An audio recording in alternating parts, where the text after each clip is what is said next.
kind of like an impromptu meet and greet. So it was not only my friends and I, but probably maybe a handful of other teenagers, or, they could have been older. I don't know. I didn't know those people that were just sort of lined up against the wall waiting to go on the tour bus entrance. The tour bus entrance, I should emphasize, because nobody was at that point was actually going into the bus. It was just Jordy White sitting on the right-hand side and Brian Warner sitting on the left-hand side, and people would, of the door and of the bus. They were just sitting there.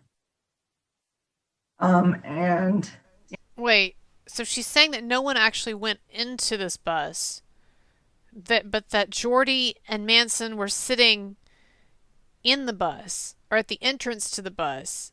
I don't know, because the way that she talks, it sounds like she can barely get the words out. I don't think she really knows what she's saying is the point, right? Like, she's trying in her mind to like design the story as it goes along. But whatever.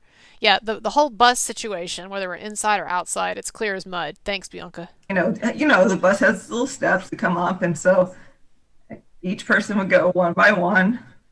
But I thought You you said know, they wouldn't go into the bus. I don't understand. They would go up the steps, but they wouldn't be in the bus.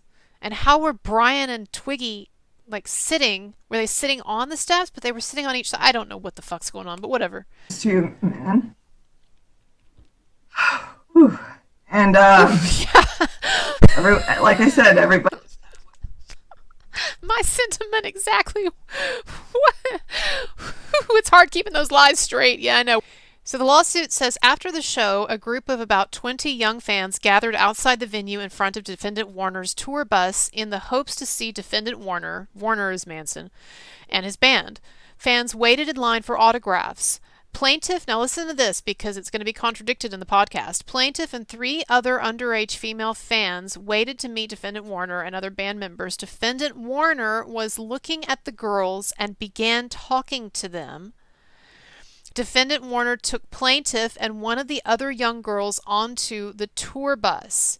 All right, so first of all, what's being alleged here is that Warner Manson was looked at the girls standing there, right, engaged with them, and then took them onto the tour bus. It said he took plaintiff and one of the other younger girls. So it was plaintiff and someone else went onto the tour bus, right? But let's see what she describes in the podcast. And after all the other hands left, me and my friends stayed, and we ended up going back on one more time. Now, this is a little bit different right off the bat, okay?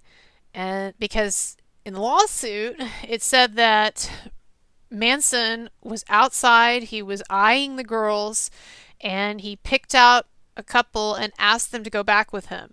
In her version here, she doesn't even mention like Manson eyeing them or asking them to go back. She just said we ended up going back. Now, is it possible? It's not an absolute direct contradiction, but it sure sounds different. It sure sounds like some two different stories. And I don't know if you want me to start Yeah. yet, It's but your this is story. where it starts. This is where it Start. starts to happen, and I have it in chronological order right here, and I'm going to read it to Oh you. my god. I've already given you the date, September 15th. I'm sorry, I'm very It's okay. It's okay. 1995. I just want to say I'm only laughing at this because I know it's complete bullshit and that this woman is lying and she's targeting an innocent man to bring him down. But I mean, if this were an actual victim, I wouldn't be laughing at it, but I'm laughing because it's a liar who can barely keep her lies straight in the same podcast, much less straight with her lawsuit that she would file a couple of years in the future. I'm sorry, I'm very It's okay. It's okay. 1995, September 15th, Deep Ellum Live, Dallas, Texas. Smells Like Children tour. Brian Warner, and also known by stage name Marilyn Oh Manson, my age god. 26. Okay, this was behind the Deep Ellum Live venue at the entrance of the tour bus.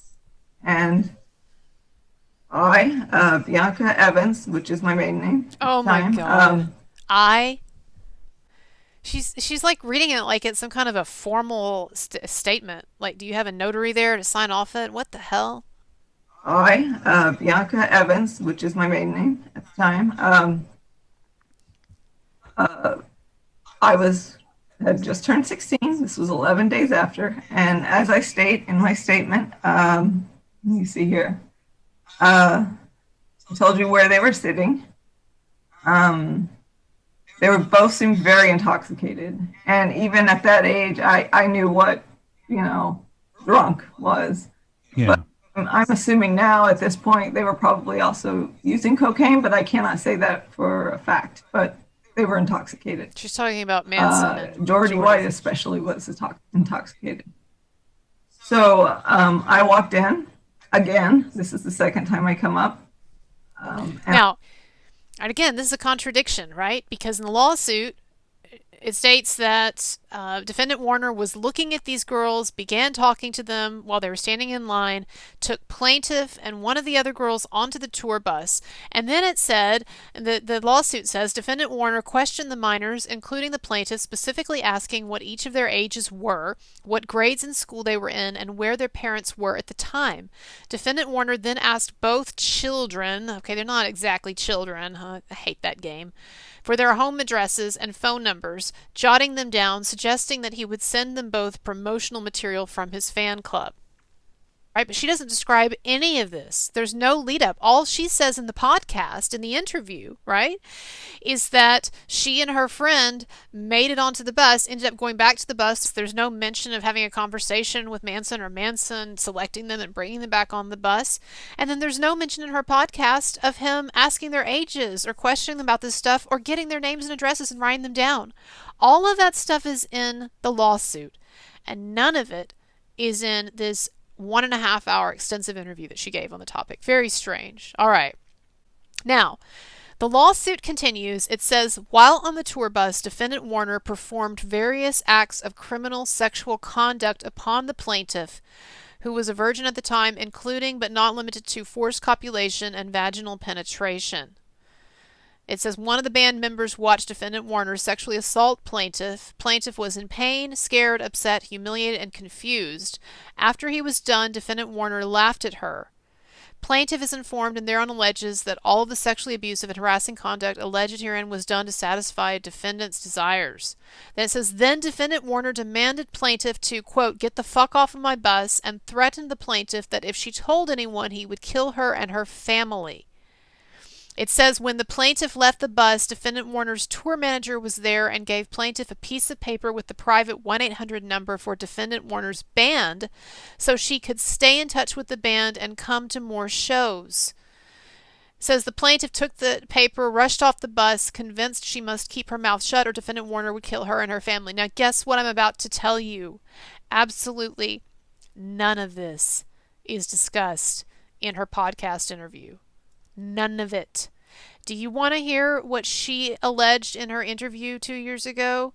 What she alleged in that interview happened between her and Manson? Let's listen. I had already I think at that point I'd already gotten my autograph, but before I left, this time around, the second time around, I asked if it was okay to give them each a hug, because I looked up to these guys. I won't lie. I had a crush on them. I asked them for a hug, and they said yes. And first, I turned to my right, and I hugged Jordy White. He didn't really do anything inappropriate at that time, but as I said, he was very inebriated. Okay, and then I turned to my left to hug Brian Warner, and I'm expecting the same thing, just a little hug or whatever as I leave. But what happened, I hug him, and, before I even released it, I just, his hair smelled good. So I told him that. I complimented it. I said, your hair smells really nice and it's pretty, because back then he had long black hair and he showered, it seems like, more often. And he told me he used Pantene conditioner and shampoo, and okay. So this is difficult. as I began to release, from hugging him. He pulled me back in and attempted to kiss me, a French kiss. It surprised me, I was startled, so I began to sort of pull my head back, but he actually placed his hand behind my head to pull me back in and French kissed me for a couple of seconds. And, I just pulled away and I walked out of the bus right after that. All right, you guys. I mean, what the fuck? That's her entire story. That is her entire story of assault that happened to her when she was 16 years old, when she was a child, as they like to refer to her in the lawsuit. That was her original story. She did 2 interviews with the Sun magazine, and she did this 1.5-hour podcast confession in which she labors over every single detail. But guess what she didn't mention? She didn't mention any of the actual assault. Where was the forced copulation and the vaginal penetration? Where was the manager giving you the 1-800 numbers that you could stay, but you could be a part of the fan club? Where is Brian Warner Manson telling you to get the fuck off of his bus and telling you that he would kill your family, you and your family, if you tell anyone? Where is any of that? It's not in your podcast interview. It's in your lawsuit. Can you believe this? How are we supposed to take any of this seriously? It's a completely different story. And the original story she tells is, I'm sorry, it's nothing. Okay? It is nothing. An unwanted kiss. But we all know that that's not what everyone is accusing Marilyn Manson of, and that's not what he is being sued for. All right?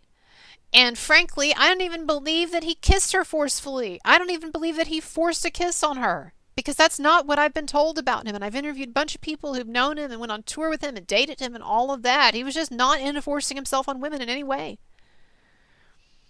But you've got this original lame story about a forced kiss that lasted 2 seconds when he was inebriated out of his mind, and you were telling him that his hair smelled good and what kind of shampoo does he use? Give me a fucking break. And that's the worst thing that happened on a Marilyn Manson tour in the 90s? But not according to your lawsuit anymore, right? Oh no, the lawsuit has amped it up a lot. A lot. Now, there's forced copulation, vaginal penetration. They're telling you, you get the fuck off the bus, you're going to be killed. Lady, come on. Come on. I mean, did your attorney, did he not realize that this podcast is out here? That would disprove your story? Okay, continuing on. Because there was, I don't want to say shocked, but in a sense I was just taken aback because that's not something I expected, obviously. Yeah. I was naive. I was, just 16. Your friends, did they go back on the bus the second time? See, too? he's even bored with the story. He's like, okay, did something happen with your friends? That can't be it, right? Is that the whole story? Can we move it along here? So now she's going to tell this story about her friends, and, well, you can just listen to kind of how it goes on. Your friends, did they go back on the bus the second time too? I'm going to go through the next one. Just hold your horses, dude. Okay, we got to do this in the proper order. Close friend, I should say. We'll just leave it at that. Went in to meet Brian and Jordy next, and I waited outside. I couldn't see what was happening inside because of where I was standing, the position, the tour bus. Because they were in a couple of steps into the tour bus. Where I was, I couldn't look in to see what was happening. She exited the bus, and I to this day I can see her face so clearly. She was white as a sheet, and her eyes were huge. And she told me that Brian, and this is a 13-year-old girl, had run his fingernails down her back while holding and embracing her and whispered in a sexual manner into her ear that he wanted to bite her. And let me tell you this right now. The person I'm speaking of, the minor, was 13, but looked about 10. Wow. Says you. Oh, she like 10. Yeah, and I know 13's too young. I don't believe anything this woman is saying. And by the way, all this shit that she's telling us about what happened to her 13-year-old friend and what happened to her 14-year-old friend, she's about to tell us that her 14-year-old friend had consensual but underage sex with Marilyn Manson. All of this stuff she's describing, guess what? None of it is in the lawsuit. For some reason, they decided that they would take all this stuff that supposedly happened to her friends, and they would take that out of the lawsuit. Don't include that in the lawsuit, all right? And then they would take this really dumb, lame story about her getting a forced French kiss for 2 seconds by a drunk Marilyn Manson. They expand that into vaginal penetration, forced copulation, and get the fuck off my bus, and I'll kill you if you ever tell anyone, and here's the 1-800 number, and all that. Give me a break. None of that's in the podcast. It's like, it's insane. And in case you're wondering, how do we know this is even, since the Jane Doe lawsuit, this is even the same person, since the stories aren't matching up? Well, enough of the major details are exactly the same. Like, for instance, the dates, and, it's 1995 show in Deep Ellum, and then she went to a show in New Orleans, and then this happened, and this happened. There's enough of it that's the same that we know, everyone knows it's Bianca Allaine. But what this is showing is that major elements of the story do not match up. This woman has just been all over the place, just telling this bullshit. And now finally they've crafted it. Her attorney, her rockstar chasing attorney, has crafted it into a lawsuit that he thinks is going to basically extort some money from Interscope Records and Nothing Records, and maybe Marilyn Manson if he has any money left. And so they've decided this is a story they're going to run with. And who cares what she said in the podcast 2 years ago? Or maybe they didn't even know. I mean, maybe Anderson didn't even know.